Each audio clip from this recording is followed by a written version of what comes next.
বাঘের থাবায় লন্ডভন্ড পাক শিবির। ব্যাটিং কিংবা বোলিং দুই বিভাগেই দাপট দেখিয়ে দুর্দান্ত এক জয় তুলে নিল টিম টাইগার্স। আগে বল করে মুস্তাফিজের রেকর্ড গড়া স্পেলের পর ব্যাট হাতে ঝড় তোলেন পারভেজ হোসেন ইমন এবং তাওহিদ হৃদয়। বিপরীতে মাথা তুলে দাঁড়াতেই পারেনি সফরকারী পাকিস্তান। ৩ ম্যাচ সিরিজে ১-০তে এগিয়ে গেল লিটন দাসের দল। পাকিস্তানের বিপক্ষে টাইগারদের এমন দাপটে জয় নিয়ে বাকিটা জানবো রিপোর্টে।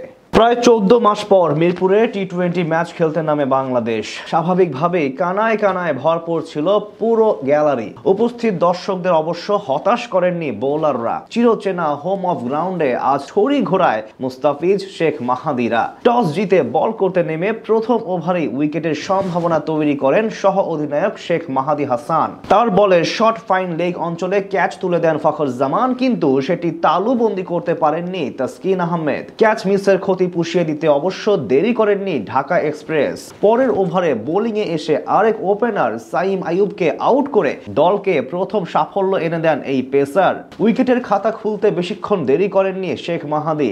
নিজের স্পেলের দ্বিতীয় ওভার করতে এসে ৩ বাউন্ডারি হজম করলেও ডিপ মিড উইকেটে মোহাম্মদ হারিসকে ক্যাচে পরিণত করেন তিনি। পঞ্চম ওভারে বল করতে আসেন তানজিম হাসান সাকিব। তার করা প্রথম বলে ডাবল নিলেও পরের ৪ বল চোখেই দেখেননি সালমান আলী আগা। পরে শেষ ডেলিভারিতে হজবরল পাকিয়ে চিকি শট খেলতে গিয়ে লিটনের হাতে ক্যাচ দেন তিনি। পাওয়ার প্লেতে মোট ৪ উইকেট নেয় বাংলাদেশ। মাঝে রান আউট হয়ে সাজঘরে ফেরেন মোহাম্মদ নওয়াজ। তবে এক প্রান্ত আগলে রেখে দারুণ ব্যাট করছিলেন একবার জীবন পাওয়া ফখর জামান। খুশদিল শাহকে সঙ্গে নিয়ে জুটি গড়ার চেষ্টা করেন তিনি, কিন্তু ৪৪ রান করে ভুল বুঝাবুঝির শিকার হয়ে রান আউট হন এই ব্যাটার।